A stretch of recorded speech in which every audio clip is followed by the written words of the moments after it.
They were supposed to fold. The reigning champs walked in with the weight of banners and the comfort of history, and the script everyone expected was clean: control the pace, close the door, move on. Instead, Indiana changed the air in the building.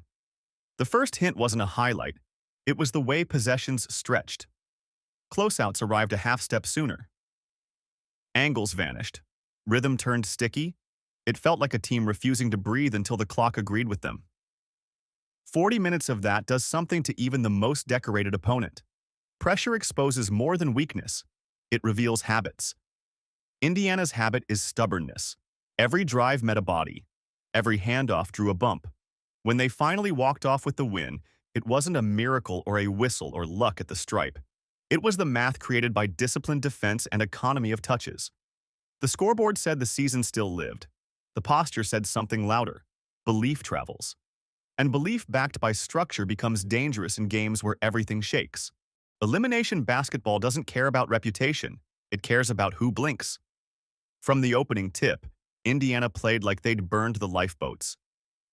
Quick entries, purposeful cuts, and a commitment to making every catch uncomfortable turned the floor into a slow drip drain on the champs' patience. That tone mattered more than any single run. Once the game settled into half-court checks and layered counters, you could feel control flip, small edges in the paint, second-chance boards, and timely mid-range shots added up to a scoreboard truth nobody predicted. If you're new here, this is exactly the kind of breakdown we do: fast, factual, and built for fans who love the micro-battles. The channel's still small, so your click actually moves the needle. Hit subscribe now, tap the like if this is hitting right, and drop a comment with the moment you think swung the game. Turning on notifications ensures you catch the next deep dive the second it drops. Your engagement feeds the algorithm, and the algorithm feeds us right back to you. Win-win. Superstars bend geometry, and Aja Wilson does it with footwork and timing that punish lazy help. She still got her numbers because inevitability does what it does. But numbers aren't all equal, and Aaliyah Boston made every touch costly. Boston's presence wasn't just verticality at the rim. It was pre-contact leverage, chest-to-chest seals, and smart digs that arrived without fouling. She toggled between patience and power, throwing down a stat line that read like a blueprint: points to keep pace, rebounds to end doubt, assists to make traps pay. That two-way burden distorted shot profiles across the floor. Vegas couldn't cruise on early clock rhythm because Boston's first action often killed the preferred angle. The ball reversed, clocks ticked. When Wilson scored, Indiana accepted it as the tax for winning the possession's rest. When she didn't, the tax flipped. You could feel the champs working harder for the same looks while Indiana kept stacking possessions that ended on their terms. In elimination games, the side that chooses the terms usually chooses the ending. Late games in hostile air demand a particular calm, and Kelsey Mitchell wore it like a second jersey. She didn't hunt heat checks, she hunted balance. One trip, a slither to the elbow for the short two that resets the pulse. Next trip, downhill to force inside help and open a corner. Then, when the noise thickened, the free throws, routine, still clinical. It wasn't just 20-something points. It was crisis management disguised as scoring. Mitchell's story makes those minutes hit different. Years of carrying heavier defensive attention than the standings justified built this exact temperament. Nights when the offense sputtered and the season felt like a treadmill taught her the value of small leads and smart decisions. So when the game tightened, she didn't perform heroics, she executed habits. That's why the crowd's chants sounded less like hype and more like recognition. In a franchise learning to expect big moments again, Mitchell's calm became the reference point for what ready looks like. You can't build a season on highlights alone. You build it on the plays that never reach social clips but kill possessions before they're born. Lexie Hull lived in those plays. A tip that reroutes a pass 2 feet wider. A scrape down on a gather that forces a jump stop into help. A weak side stunt that becomes a steal because the ball handler sees a window that isn't there. 7 points don't trend. 7 rebounds and a fistful of takeaways shift the geometry in ways that only film rats cheer for, and yet the whole building felt it. Then came the redemption arc that good playoff stories crave. Odyssey Sims.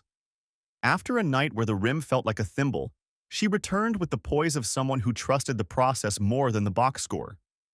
One hard right-hand burst to open space. One controlled pull-up to punish a backpedaling big. One timely three that forced the defense to pick a poison it didn't like. Bench production isn't decoration in elimination games, it's oxygen. Sims supplied it, and Indiana's identity sharpened. Hustle framing aggression, mistakes chased down by effort, and every rotation layered with definition. Games don't always pivot on posters. Sometimes they pivot on paperwork. 30-ish seconds left, a timeout that wasn't there, and suddenly the rules handed Indiana a lever. Technical, free throw, possession. In margins this thin, a single administrative error feels like dropping a wrench into a perfectly tuned engine.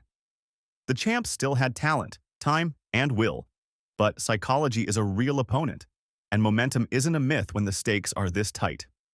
Post-game, the air filled with what-ifs and should-haves. That's normal.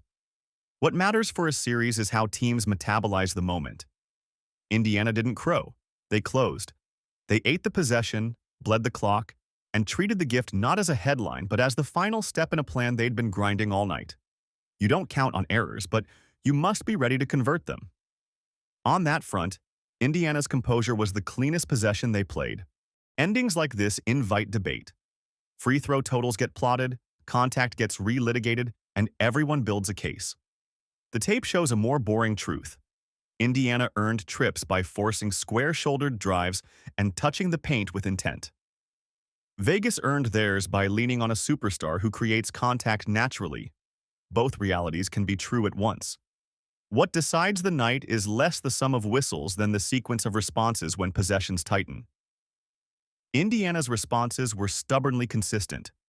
Eyes to the rim, bodies to the glass, hands active without panic. There's a lesson here for teams trying to outlast royalty. Don't chase corrections, chase patterns. Disciplined teams make variance work for them by limiting the chaos they create. That's how you survive stretches when the officiating feels random or the jumpers turn human. By the time the final minute arrived, Indiana had already banked enough pattern-winning possessions that a single weird moment couldn't undo them.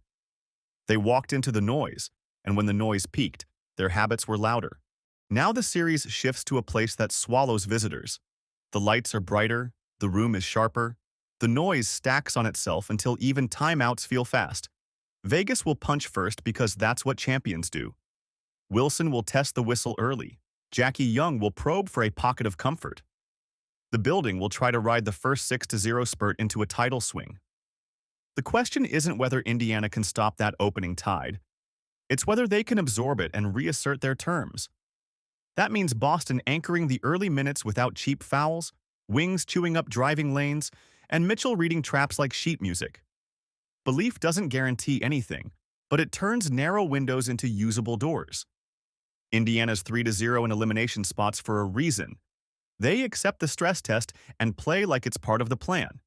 That's not magic, it's culture. You see it in the way bench minutes land with purpose, in how the ball finds the open hand without panic, in how late possessions favor two-point poise over low-percentage drama. Winning on the road in a deciding game isn't about silence. It's about tuning your own signal so precisely that the crowd can't detune it. Every deep run reveals the part of a team that doesn't fit in a spreadsheet. For Indiana, it's the way veterans steady nerves before they steady pace. It's the glances that compress a huddle into one thought. It's the rookie mistakes that get corrected without blame. Those things don't surface in highlight packages, but they appear in the choices that close games. Trusting a reversal instead of forcing a tough hero shot. Trusting a teammate's angle instead of gambling for a steal that isn't there. The longer a series stretches, the more those micro-decisions draw the outline of the final result. Mitchell's calm, Boston's gravity, Hull's disruption, Sims' bounce back, and the staff's willingness to keep the plan simple. Those are edges that travel. They don't require home whistles, friendly rims, or soft minutes against reserves. They require attention to detail and memory, and Indiana has both. The desert won't hand out anything for free, but if the Fever pull it off, it won't be an upset.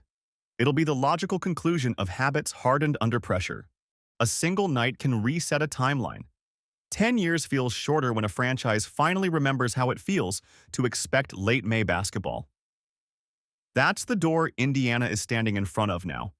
Win, and the window that people kept calling future becomes present tense. Lose, and the lesson still sticks. This formula, defend without panic, choose your terms, trust your closer, travels to next year intact. Either way, the league felt the shift. The team that used to absorb blows is now throwing them back with purpose. And that's the larger story. Cultures don't change on press releases, they change on possessions like these. You can measure it in the way a crowd leans forward, in how opponents start to respect your second units, in how national chatter stops calling your wins cute. That's the transformation that outlives a series. Whatever the scoreboard says in the desert, Indiana has rebuilt an identity around conviction. Teams like that don't disappear in July. They show up when the room gets small. Stripped of emotion, the plan is beautifully boring. Keep the ball away from live ball turnovers that feed the champs' run game. Make Wilson catch outside her favorite zones, then contest vertically. Funnel drives into bodies, not space. Offensively, accept the long two when it comes from balance and flow rather than force. Use Boston as a hub to punish switches, then hit the weak side so the defense has to run.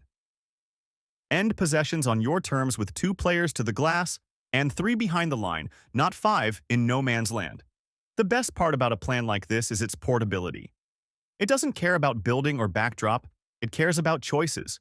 Do the simple thing every time, and the complicated thing rarely becomes necessary. That's how elimination teams survive storms. The crowd roars, the opponent hits back-to-back threes, and instead of yanking the wheel, you keep driving the route you mapped on film. That's courage masquerading as repetition. And repetition, under stress, is how legacies get made. So here it is. One night for the right to play for a banner. Vegas has pride and pedigree. Indiana has resilience and receipts. The margin will be thin enough to slip a credit card through, and whoever wins it will have earned every inch of space they found. If you've been here all season, you already know what's coming. A game where the little things add up to something loud, and a final 2 minutes that feel like a decade. That's why we watch. Not for guarantees, but for the shot that lands because the footwork was right 6 possessions earlier.